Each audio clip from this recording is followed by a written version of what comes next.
Bueno, queridos alumnos del curso de Procesal, eh, vamos a continuar con estos videos relacionados con toda la cuadrícula. Entiendan ustedes que esto es un aporte para que ustedes tengan una base, una idea, eh, cómo seguimos el desarrollo de estos videos. Son puntualizados en base a la temática que figura en el programa designado por la resolución de la Corte, al cual ustedes tienen que agarrar para poder ir desarrollando tema a tema. Esto lo digo porque seguramente va a haber temas que se han pasado por alto o algunos temas que todavía no se han indicado. Lo ideal sería que ustedes tengan, en base a esa currícula, vayan viendo cada uno de los temas y estos videos los van a ayudar como para una guía.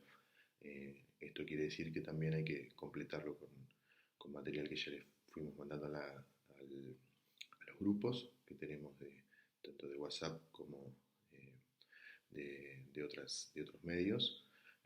Así también vamos a realizar alguna clase de interconsulta a través también de redes sociales. Bueno, voy a darle paso a José María Blanco, que va a ser el encargado de dictar toda la currícula que tiene que ver con el derecho penal y la actividad del perito dentro de este fuero. Adelante, Pepe, muchas gracias. Vamos a ver el proceso penal. Es un proceso judicial y a esta altura ya sabemos que un proceso judicial está determinado los actos que han de llevar adelante las partes. Como habíamos visto en el proceso civil y comercial, las partes eran el demandado y el actor. Aquí una de las partes necesarias es el Estado a través del fiscal o el Ministerio Público Fiscal.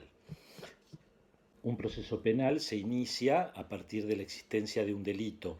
Un delito es una conducta, un hecho, una conducta cometida de acuerdo a alguna de las previsiones que ha hecho la ley penal. La ley penal, el Código Penal y leyes complementarias seleccionan determinadas conductas y les aplican una sanción. Un proceso penal tiene por objeto la reconstrucción histórica de lo que ocurrió, es decir, la búsqueda de la verdad y determinar la responsabilidad penal del autor del delito. En la provincia de Buenos Aires, el proceso penal está reglamentado por la ley 11.922, que establece al menos 3 etapas del proceso.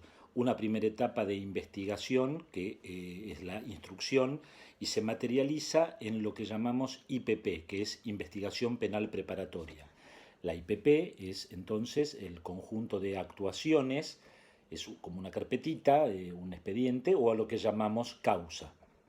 La investigación penal preparatoria tramita ante la Fiscalía. La Fiscalía técnicamente se llama Unidad Funcional de Instrucción, UFI, y está encabezada por un agente fiscal. Entonces tenemos que en el procedimiento penal de la provincia de Buenos Aires las partes son, por un lado, el fiscal y por otro lado, el imputado, que es el acusado de la comisión del delito, con su defensor. Este defensor puede ser particular, un abogado de la matrícula designado por el propio imputado, eso es un contrato privado que llevan ellos, o un defensor oficial, que son funcionarios públicos designados para precisamente defender o asistir en la defensa técnica a quienes son imputados de un delito. Entonces, el fiscal por un lado y el imputado con su defensor por otro están bajo la imparcialidad del juez de garantías.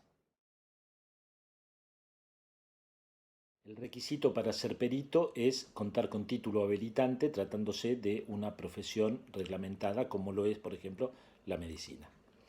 No podrán ser peritos, conforme el Código Procesal, quienes son incapaces, los condenados o inhabilitados, es decir, un médico que por alguna causa haya sido inhabilitado para el ejercicio de la medicina, no podrá ser perito.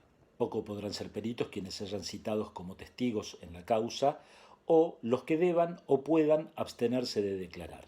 Deben abstenerse de declarar respecto de los hechos que llegaron a su conocimiento en función de su propia profesión o estatus, los ministros de culto reconocido, los médicos, parteras o farmacéuticos, los militares y funcionarios públicos respecto de los secretos de Estado. Todos ellos pueden ser relevados de guardar el secreto y en ese caso podrán declarar.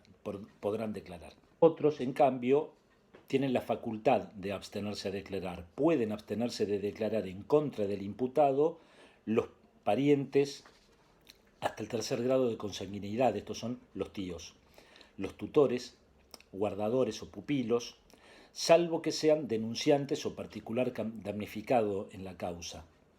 Después vemos con especificidad estos temas.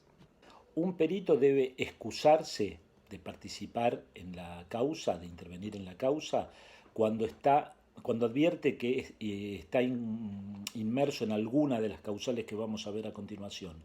En cambio, si es un tercero el que advierte que el perito está inmerso en alguna de estas mismas causales, lo recusa.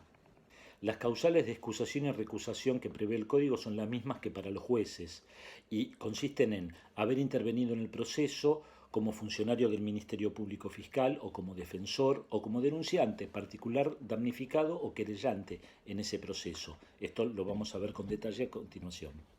Es también una causal de excusación o recusación haber conocido el hecho que se está investigando. Causal es ser pariente de alguno de los interesados en la causa. Ser pariente, ser hijo, nieto, bisnieto, padre, abuelo, bisabuelo, tío, primo, hermano, cónyuge, suegro o hijo del cónyuge de alguno de los interesados. La causal es ser o haber sido tutor, curador o pupilo de alguno de los interesados. Otra causal es ser deudor, acreedor o fiador de alguno de los interesados, salvo que alguno de los interesados se trate de un banco oficial. En ese caso no es causa. ¿Cómo opera esto?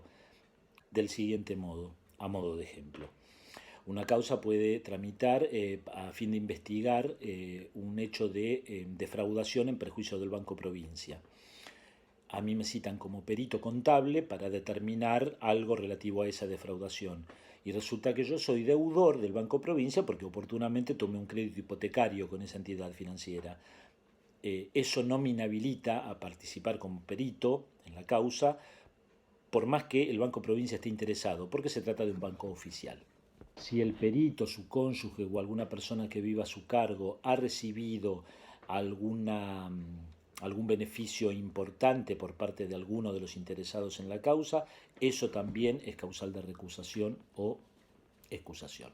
Del mismo modo, es causal tener amistad o enemistad con alguno de los interesados o, una vez iniciado el proceso, haber recibido una dádiva, aunque sea de poco valor, un regalito, una vez iniciado el proceso. Eso lo inhabilita al perito.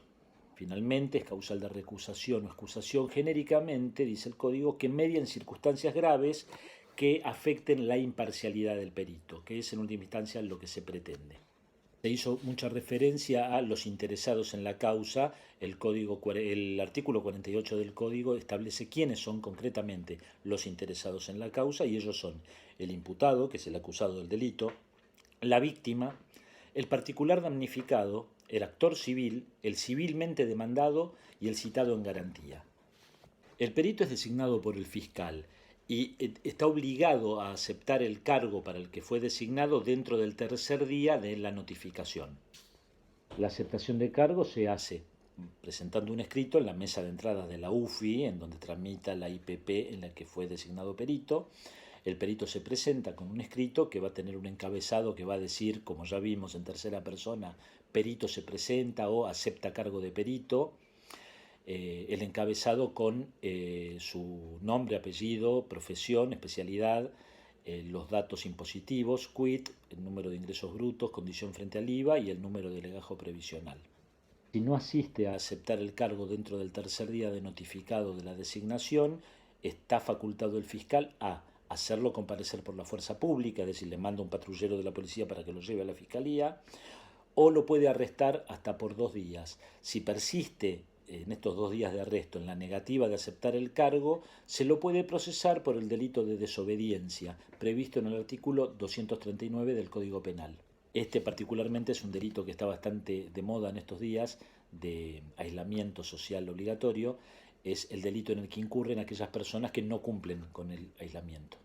El cargo se acepta bajo una fórmula o juramento de decir verdad, lo juro, lo prometo, y bajo las advertencias de las penas con las que la ley castiga el delito de falso testimonio. Estas penas, previstas en el artículo 275 del Código Penal, ascienden hasta 10 años de prisión para quien miente, estando bajo juramento, en perjuicio de un imputado en causa criminal. Así que las sanciones que la ley prevé para el perito que miente son bastante severas. Si varios peritos han sido designados para la misma pericia, hacen el examen en conjunto y después se mantienen una sesión secreta donde deliberan. A esa sesión únicamente puede asistir el fiscal. Y si hay discrepancias entre las opiniones profesionales de los peritos, cada perito presentará su dictamen por separado. El dictamen debe ser presentado por escrito o dictado verbalmente por el perito en el momento de la confección de un acta que va a ser redactada, va a ser escrita físicamente por un funcionario judicial o un funcionario policial. Brindará el detalle de las operaciones practicadas y su resultado y las conclusiones conforme a principios científicos, normalmente el lugar y fecha en que se practicaron las operaciones. El Código de Procedimiento Penal de la provincia prevé que la autopsia sobre un cadáver es obligatoria en los casos de muerte violenta o sospechosa de criminalidad. La muerte es violenta en los supuestos de homicidio, suicidio o accidente. Vimos que el Código Procesal prevé 3 etapas, ya agotamos la participación del perito en la primera etapa, que es la de investigación. En la segunda etapa vamos a hacer un par de aclaraciones. La segunda etapa es la del juicio propiamente dicho, es un juicio oral y público que se celebra ante 2 órganos judiciales diferentes según el caso. Eso depende de la magnitud de la pena prevista para el delito que se está investigando. Si el delito prevé una pena por debajo de los 6 años de prisión, como ser un hurto, un robo simple, una estafa, el juicio se celebra ante un juzgado en lo correccional. En cambio, el delito que se está investigando prevé una pena mayor a los 6 años de prisión, como ser los robos calificados, homicidio, los delitos sexuales en su mayoría, las defraudaciones agravadas. En estos supuestos, el juicio se celebra ante un tribunal oral en lo criminal. La tercera y última etapa del proceso penal es la de ejecución y tiene que ver con la ejecución de la condena. Ese juicio oral y público del que estábamos hablando recién de la segunda etapa puede terminar con una absolución, es decir, que el imputado no tuvo nada que ver con el hecho, con un sobreseimiento, es decir, que no hubo pruebas suficientes que determinen la responsabilidad del imputado, o con una condena. El imputado fue el autor del hecho. La condena puede ser a multa, a inhabilitación o a privación de la libertad, prisión. En este caso, y en el caso de que sea de efectivo cumplimiento, todas las cuestiones relacionadas con la persona del condenado van a tramitar ante un juez de ejecución. La reconstrucción histórica de lo ocurrido, la búsqueda de la verdad, se hace a través de distintos medios de prueba. En primer lugar, la prueba testimonial. Los testigos son personas, individuos que manifiestan a lo que se les pregunta en función de lo que percibieron a través de sus sentidos. Se les va a preguntar y van a contestar sobre lo que vieron o escucharon. La prueba documental consiste en cualquier documento, el DNI de una persona, una historia clínica, un cheque, un pagaré, un contrato de compraventa que se hizo por escrito, etc. La prueba informativa es la que producen las personas jurídicas, clubes, instituciones, órganos del Estado, empresas, ante las preguntas que se les formulan por escrito a través de lo que se llaman oficios. La prueba pericial es la que realizan precisamente los peritos. Hay personas que tienen la prohibición legal de declarar en contra o en perjuicio del imputado. Tienen prohibición de declarar en contra del imputado son su cónyuge, sus ascendientes, padres, abuelos, bisabuelos, sus descendientes, hijos, nietos, bisnietos y los hermanos. Esta prohibición de declarar cede ante la posibilidad de que el delito haya sido cometido contra el declarante o contra un pariente de grado igual o más próximo. Vale decir que yo puedo declarar en contra de mi hermano, si mi hermano está imputado en una causa penal, si es que él cometió el delito en contra de otro hermano mío o de mí mismo.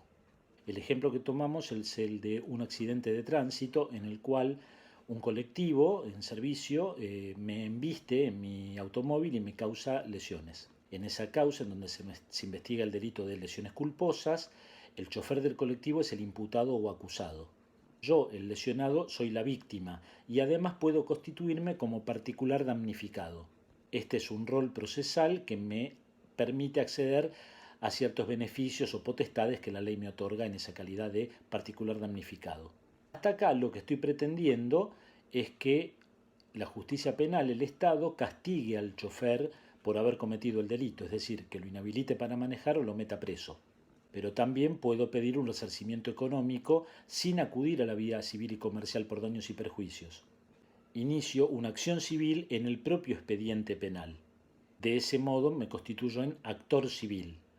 El civilmente demandado va a ser el colectivero y su empleador, el dueño de la empresa de colectivos, o la empresa misma.